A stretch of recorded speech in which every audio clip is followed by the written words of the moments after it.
जी। और मैं अभी यहाँ गोरखपुर में हूँ, जहाँ मैं बात करने जा रहा हूँ अर्थी बाबा से। अर्थी बाबा मेरे साथ जुड़ गए हैं हमारे पास। मैं यहाँ अम्बेडकर छात्रावास पे हूँ, जहाँ हमारी मुलाकात इनसे हो गई। सर कैसे हैं आप? मैं ठीक हूँ, लेकिन ये है कि जनता नहीं ठीक है जी।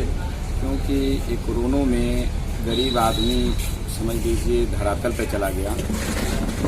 कोरोना तो यहाँ था ही नहीं, कोई भी वुहान से डायरेक्ट हमारी प्लेन नहीं थी, जो कोई इंडिया की प्लेन नहीं थी, सब दूसरे देशों की प्लेन थी। जो भारत का इतना बड़ा लापरवाह आदमी है, जो विदेशों से कोरोना जब हमारे देश में बिना एयरपोर्ट के द्वारा कभी घुसने से, एयरपोर्ट पे इतनी सुरक्षाएं या इतनी जांच प्रक्रिया होती है, कोई एक बार जहाज में चढ़ने की कोशिश करे, जहाज तो देख नहीं सकता, चढ़ने बहुत बड़ी बात है। तो ये जब आते थे तो ये लोगों ने इतनी बड़ी लापरवाही की, हमें लगता है कि लापरवाही इसलिए किए ताकि कोरोना जब हमारे देश में आएगा तो हम लोग चंदा बिटोरेंगे इसके नाम पे। जैसे नहीं होता है कोई महामारी फैला दो, उसके बाद उसी के चंदा बिटोरो, अपना जेब भर लो, जो यही हुआ है।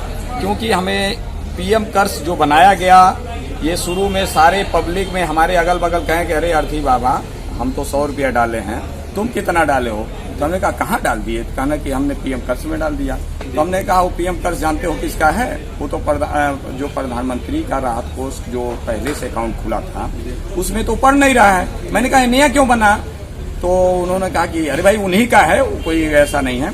तो हमने कहा हमें देना होगा तो हम डायरेक्ट गरीब को दे देंगे, हम उनको क्यों देने जाएंगे? वो बांटे न बांटे, सरकार पास धन की कमी है। आपको मालूम है बजट कितना पास है, कितना भिखारी बन गई सरकार। कोरोना आया सरकार वहीं भिखारी हो गई। मतलब आपको पैसा दीजिए तो बांटेगा। तो कहीं न कहीं से ये चला कि सब लोगों ने फिर सरकारी तनख्वाह काट दिया। मैंने जब एक हमारे पड़ोस में ही एक अफसर की वाइफ रहती हैं, आंटी जी हैं, बीमार हुई, तो एक बार मैं चला गया था कुछ हेल्प के लिए। तो कहने अरे राजन बाबू मेरा तो बहुत ज़्यादा आपकी कट गया। हम कहले क्या हुआ? अरे हमारा जो पेंशन आता है, हमारा लगभग 1 से 1.5 लाख रुपया पेंशन चला जाएगा। हमारा लड़का अफसर है आर्मी में, हमें लगता है कि 2-3 लाख उसका भी नुकसान है। हमने कहा एक्चुअली बताइए कितना है? कहने कितना होगा? तो 2 लाख से तो हम कह रहे आप तो 2 लाख का यानी चंदा दे रहा है आपने।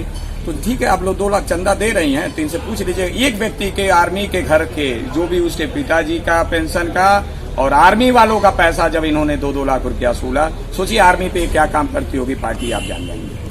तो ऐसे ये इन्होंने चंदा असूला, जो कि चंदा असूलने के बाद मास्क के नाम पे देखा हूँ सारे विधायक, सारे ब्लॉक प्रमुख, सारे प्रधान, सभी लोगों ने उठा के पैसा डाल दिया। टाटा बिरला पता नहीं कितने कितने बड़े उद्योगपतियों ने पैसा डाला।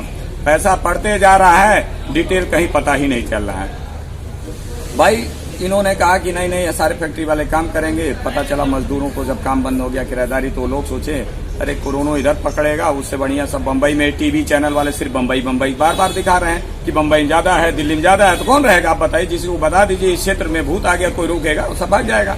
तो उसके बाद सारे लोगों ने इन्होंने क्या किया, सारा साधन बंद कर दिया, जबकि उस समय कोरोना था नहीं। जब साधन बंद किया तो सारे जब देखे किसी के छाले पड़े हैं टीवी चैनल पे, कोई सूटकेस पे बच्चा जा रहा है, कोई ठेले पे जा रहा है, कोई बैलगाड़ी जा रहा है, तब इनको जब विरोध होने लगा तब इनको लगा कि हाँ कुछ है। तो इन्होंने 1 ट्रेन चलाया, 2 ट्रेन चलाया। ट्रेन चलाते चलाते चलाते जब ये तब चलाएं जब सारे मजदूर टेढ़े मेढ़े लटक झटक घर पहुंच गए, जो कि रास्ते में पता नहीं कितने कोरोना था, वही रास्ते में ही ठीक हो गया। जो कि वो घर आते आते उस पे बाद यहाँ उन्होंने जो क्वारंटाइन में भारत का सबसे बड़ा घोटाला क्वारंटाइन के नाम पे किया गया, यदि इसकी जांच करा लिया जाए तो भारत में कोई एसडीएम बचेगा नहीं जो जेल चला जाएगा। सर गाँवों में मैंने देखा कि गाँव में जो है विद्यालय में लोगों को क्वारंटाइन किया गया, लेकिन वो विद्यालयों में कोई सुविधा नहीं। मैं जाके सर्वे किया, पड़ताल किया, और जो कि चैनलों पे बड़ी बड़ी बातें हो रही थी। तो सर इसके बारे में आप क्या कहें? इसकी लापरवाही रही। प्राइमरी स्कूलों को क्वारंटाइन सेंटर बना दिया गया, उसमें सरकार के द्वारा एक रेट लगा दिया गया कि सरकारी पैसे से इनको भोजन आएगा, ताकि ये घर न चला जाए, कोरोना अटैच न हो जाए। तो ठीक है उन्होंने बनाया, लेकिन अब उसका क्या है, जो अधिकारी था वो टेंडर देने के पहले 25 रुपया अपना कमीशन रख लिया। मैं तो खोल के चैलेंज के कह रहा हूँ, सारे अधिकारी लगभग मिनिमम 25 रुपया खाए हैं। अगर ना यकीन हो तो सारे ठेकेदारों की जांच हो जाए और इनकी संपत्ति भी जांच हो जाए। अगर संपत्ति में जितना पैसा आता है वही क्वारंटाइन वाले में कमाई है, ठीक है भाई। अगर नहीं हो तो इनकी संपत्ति खुल के जांच करा ले, या खुद अपना ये बता दें कि हमारे जितने अधिकारी रहे हैं क्वारंटाइन के, जो एसडीएम हो, चाहे वीडियो हो, चाहे उससे भी एडीएम हो, चाहे डीएम हो, किसी भी जगह ये लोग भरपूर खाए हैं।